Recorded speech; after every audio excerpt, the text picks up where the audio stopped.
वजन कमी करायचं असेल किंवा शरीरातील उष्णता वाढली असेल, तर या डाळीचा जेवणामध्ये नक्कीच समावेश करा किंवा या डाळीपासून तुम्ही वेगवेगळे पदार्थ खाऊ शकता. इडली, डोसे, आप्पे, उत्तप्पा हे पदार्थ तुम्ही बनवून खाऊ शकता. वजनसुद्धा नक्की झपाट्याने कमी होते आणि उष्णतासुद्धा बऱ्यापैकी कमी होते. तर चला पटकन रेसिपीला सुरुवात करूया.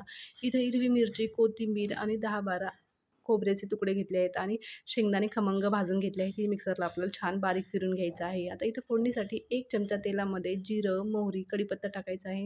ही फोडणी याच्यामध्ये टाकायचं आहे आणि चवीप्रमाणे मीठसुद्धा टाकायचं आहे. तर चटणी आपली तयार आहे.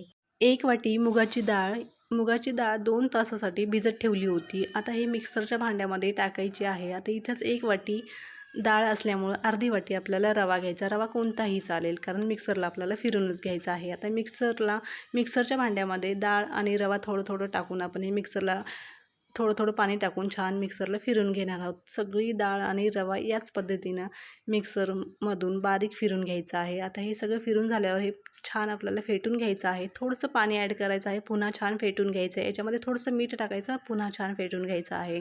आता तवा कडकडीत गरम केल्यावर त्याच्यामध्ये पहिल्यांदा तेल टाकायचं आहे. तेल छान पसरून घ्यायचं आहे आणि मग थोडंसं पाणी शिंपडायचं आहे. हा तवा पुन्हा गॅसवर ठेवायचा आहे आणि एक पळीभर बॅटर टाकायचं आहे आणि बॅटर छान आपल्याला पसरून घ्यायचं आहे. आता हे छान आपल्याला डोसा भाजून घ्यायचा आहे. कमी तेलामध्येच भाजून घ्यायचा आहे. डोसे खूपच कुरकुरीत होतात. रेसिपी तयार आहे. Okay, bye.